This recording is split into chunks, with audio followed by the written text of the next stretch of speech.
Morning అండి. చెప్పండి sir. అదే నిన్న సజ్జల రామకృష్ణారెడ్డి గారు మాట్లాడిన దానికి ఏం చెప్తారు? ఇక్కడ కేవలం ఒక్క 30-40 సెకండ్స్ వీడియో రిలీజ్ చేసి ఈరోజు ఈసీ ఈ రకంగా చెప్తూ ఉంది. మరి 7 చోట్ల కూడా మాచల్ నియోజకవర్గంలో దాడులు జరిగాయని చెప్పిన ఈసీ మరి ఆ వీడియోస్ ఎందుకు రిలీజ్ చేయలేదు అనేది సజ్జల రామకృష్ణారెడ్డి చెప్తూ ఉన్నారు. సజ్జల రామకృష్ణారెడ్డి గారితో పాటు వాళ్ళ పార్టీ అధ్యక్షుడు జగన్మోహన్ రెడ్డి గారు కూడా ఈసీకి ఉత్తరం రాస్తే చాలా బాగుంటుంది. అదే మాట మొత్తం 11 చోట్ల చెప్పారు కదా, మరి ఒక్క చోట వీడియో బయటకు వచ్చింది, మిగతా 10 చోట్ల ఎందుకు వీడియోలు బయట పెట్టలేదు? సరే, వీడియోలు బయట పెట్టలేదు బానే ఉంది, కనీసం మీరు ఆ సంఘటన జరిగిన చోట ఆ విషయం మీద, సంఘటన జరిగిన విషయం మీద ఎఫ్ఐఆర్ బుక్ చేశారా? చేస్తే ఎవరెవరు పేరు మీద బుక్ చేశారు? ఆ సంఘటన జరిగినటువంటి పోలింగ్ బూత్ లో ఎవరెవరు స్టాఫ్ మీద, ఎంతమంది స్టాఫ్ మీద యాక్షన్ తీసుకున్నారు? తీసుకుంటే వాళ్ళ మీద యాక్షన్ టేకింగ్ రిపోర్ట్ ఏమైనా మీ దగ్గర ఉందా?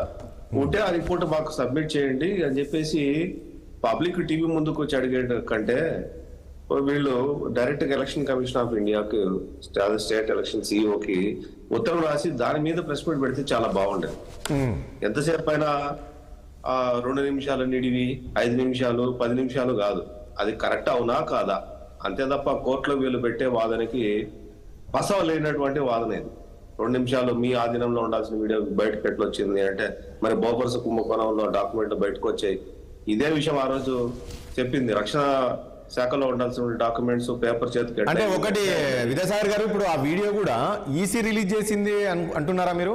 ఎందుకంటే అందులో వైసీపీ నేతలు ఒక ఆరోపణ చేస్తారు, ఆ వీడియో ఒక ఫోన్లో రికార్డ్ చేశారు వాళ్ళు, అక్కడ ఫోను సిగ్నల్స్ పోస్ట్ ఇవన్నీ కూడా చూపిస్తున్నారు. సో నేను అదే అడుగుతున్నాను, రాజేష్ అదే చెప్తున్నాను, అది పసలేని వాదన అంటున్నా. కోర్టులోకి ఇది ఎట్లా వచ్చిందంటే ఎవరో విజిల్ బ్లోయర్ తీసుకొచ్చి దాన్ని బయట పబ్లిక్ చేసి ఉంటాడు దాన్ని. అది విజిల్ బ్లోయర్ పని అంతే, అది అతని డ్యూటీ, అతను చేసాడు, అయిపోయింది. ఒక మరుగుడు పడినటువంటి వెలుగులోకి రానటువంటి వీడియోని వెలుగులోకి తీసుకొని వచ్చి అది ఒరిజినల్ కాదా, లీచింగ్ జోన్ బయటకి ఎట్లా వచ్చింది, ఇవి అడగడానికి ఎవరికి రైట్ లేదు. ఈవెన్ ఎలక్షన్ కమిషన్ కూడా రైట్ లేదు. చాలా మంది ఏదో అనుకుంటారు, అది ఎట్లా బయట వచ్చింది, ఎందుకు వస్తుంది అంటారు. వస్తుంది, ఎందుకు వస్తుంది అంటే వస్తాయి అంతే. అది విజిల్ బ్లోయర్ పని అంతే ఉంటుంది. సమాజంలో సమాజ హితం కోరేటోళ్ళు చాలా మంది బయట పెడుతుంటారు. వాళ్ళ మీద ఇన్వెస్టిగేషన్ చేసే రైట్ ని, వాళ్ళ మీద ఇన్వెస్టిగేషన్ చేసి యాక్షన్ తీసుకునే రైట్ ఈ భారత రాజ్యాంగంలో లేదు, ఉండదు. చాలా మంది చాలా రాజకీయ నాయకులు దేశంలో చాలా సంవత్సరాల నుంచి స్కాములు చేసిన వాళ్ళు, స్కాములు అంతా ఇట్లాగే బయటపడ్డాయి. ఆ రోజు సుప్రీంకోర్టు ఇలాగే చెప్పింది, మీ దగ్గర ఉన్నది కదా, మరి అది ఎట్లా బయటకు వెళ్ళింది అంటే అది వాళ్ళ కర్తవ్య నిర్వహణలో భాగమా, లేకపోతే వాళ్ళు అనుకున్నారా, చేయాలనుకున్నారా అంటే ఇదంతా ఒక ఎడిట్ చేసి క్రియేట్ చేశారు అనే విధంగా ఈ రోజు కామెంట్స్. పాయింట్ హియర్ అసలు అది ఇన్వాలిడ్ పాయింట్, అది ఎడిటా, అన్ఎడిటెడా, కంప్లీట్ 30 minutes వీడియోనా, కంప్లీట్ 23 hours వీడియో అంటే 48 hours video, that is none of business. ఆ వీడియో కరెక్ట్ అవునా కాదా? ఆ వీడియోలో ఇంకేదైనా వేరే ఏదైనా తెలుగుదేశం పార్టీ వాళ్ళు కానీ, వేరే పార్టీ వాళ్ళు కానీ ఇంకోటి ఏదైనా ఆ వీడియోలో బయటపడితే దాన్ని కూడా కన్సిడరేషన్ లోకి తీసుకుంటుంది.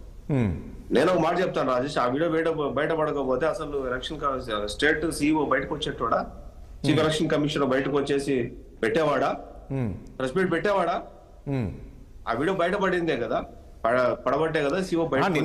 నిన్న కూడా ఆఫ్ ద రికార్డ్ గా మాట్లాడారు, చిట్ చాట్ లో మాట్లాడారు కదా, అది మేము రిలీజ్ చేసింది కాదు ఆ వీడియో అంటున్నారు. ఆయన రిలీజ్ చేయకపోవచ్చు, ఆయన రిలీజ్ చేయాలని రూల్ ఏం లేదు. ఆయన రిలీజ్ చేయకపోవడంలోనే అంతరం ఉంది. ఇక్కడ మొత్తం 11 చోట్ల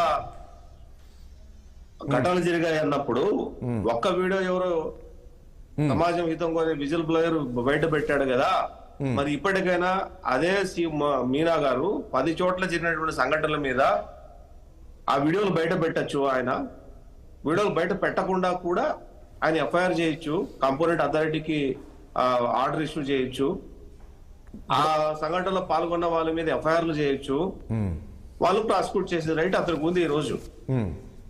ఆ 10 ఘటనలు ఏంటివి?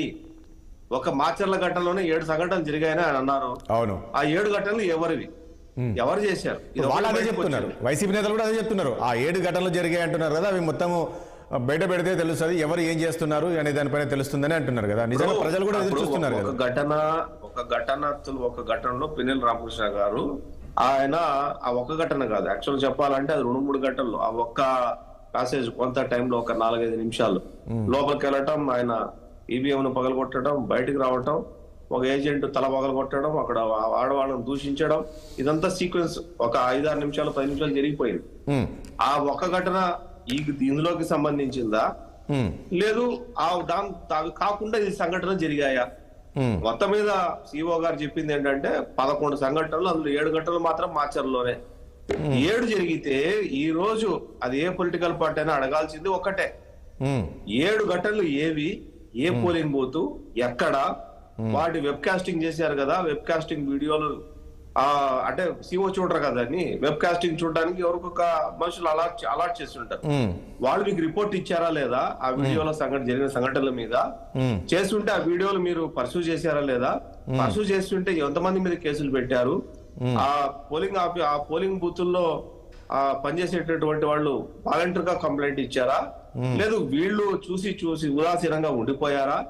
దాని మీద ఏంటి యాక్షన్, ఏంటి ఎలక్షన్ కమిషన్ ఆంధ్రప్రదేశ్ యాక్షన్ ఏంటి వాలంటీర్ గా అంటే? నాకు తెలిసినంత వరకు as of best of my knowledge, so EC failure అయింది అంటారు మీరు అంతే? As of my best of knowledge EC is utter failure. ఎందుకంటే 11 సంఘటనలు అని చెప్పేసి ఆయనే చెప్పినప్పుడు 11 సంఘటనల మీద ఎఫ్ఐఆర్లు ఎక్కడ? 11 సంఘటనలు జరిగినటువంటి పోలింగ్ బూతుల్లో యాక్షన్ ఎక్కడ? లేదు వీళ్ళేమైనా యాక్షన్ డ్రాప్ చేశారా? ఎంతమంది సస్పెన్షన్ వేశారు? ఎంతమంది మీద విచారణ చేశారు? ఎవరెవరు పాల్గొన్నారు?